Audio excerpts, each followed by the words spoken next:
Drvenci su mali narod drvenih lutaka. Sve drvene lutke načinio je rezbar Eli.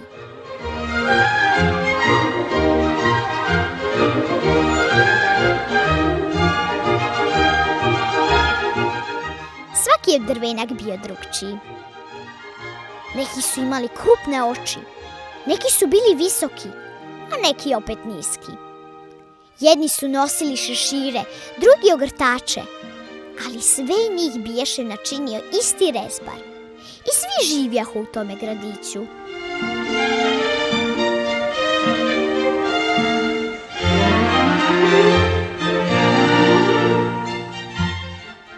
Svednevice, po sav dan, drvenci su radili isto. Jedni su na druge kvačili naljepnice.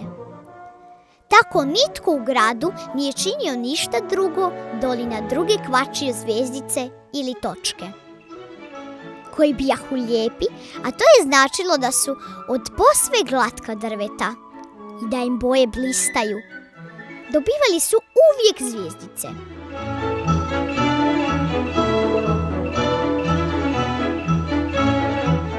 Ali oni koji bijahu od hrapava drveta, kojega se gotovo sva bolja oljuštila, dobivali su samo sive točke.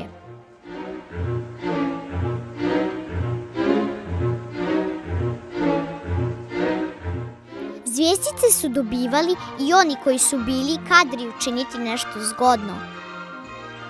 Neki su uspijevali visoko iznad glave izdeći poveliki teg. Neki su mogli preskočiti visoku škrinu. Drugi su znali neke strašne i teške riječi ili su umjeli krasno pjevati. I svako bi im dao zvjezdicu.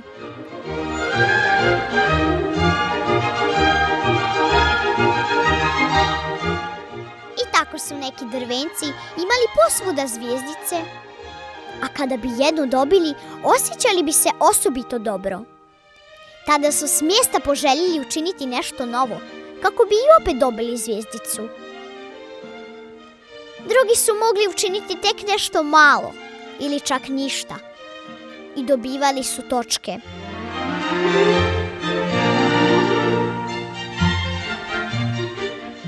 Među takve je spadao i Pučinelo. Trsio se skočiti visoko kao drugi, ali je uvijek padao.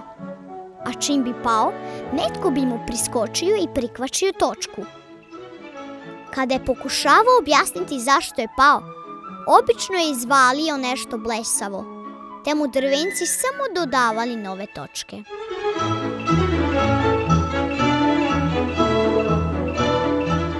Imao je već toliko sivih točaka da su mu drugi prilazili i lijepili na nje nove, bez ikakvog razloga. On jednostavno zaslužuje hrpu točaka, držale su ostale drvene lutke. On nije dobar drvenak. Nakon nekog vremena Pučinelo je povjerovao u njihove riječi.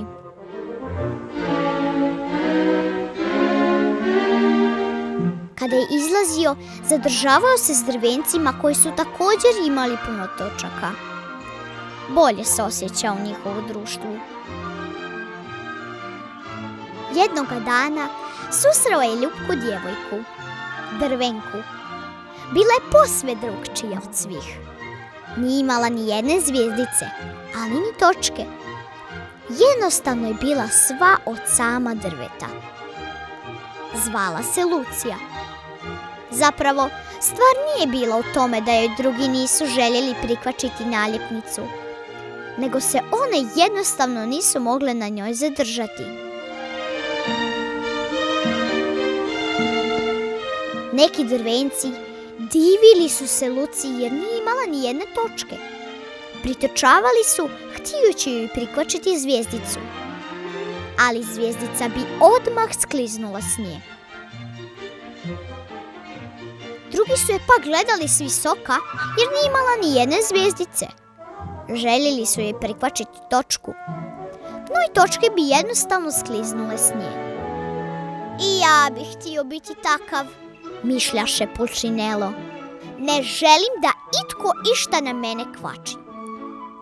Kako si uspjela ostati bez jedne naljepnice? Posve jednostavno. Svaki dan posjećujem Elija. Elija? Da, Elija, rezbara. Sjedim kraj njega u radionici. Zašto? Zašto to sam ne istražiš? Jednostavno se uspni na brijeg. On je ondje. Pučinelo krenu kući.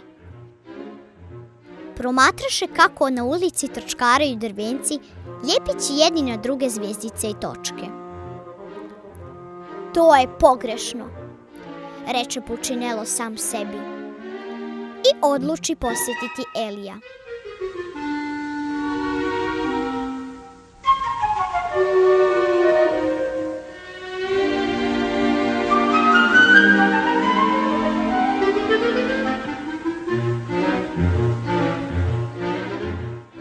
Pučinelo, kako je lijepo što si ovdje. Dođi, daj da te pogledam. Čini se da si dobio loše ocjene. Nisam to htio, Eli. Zbilja sam sve pokušao.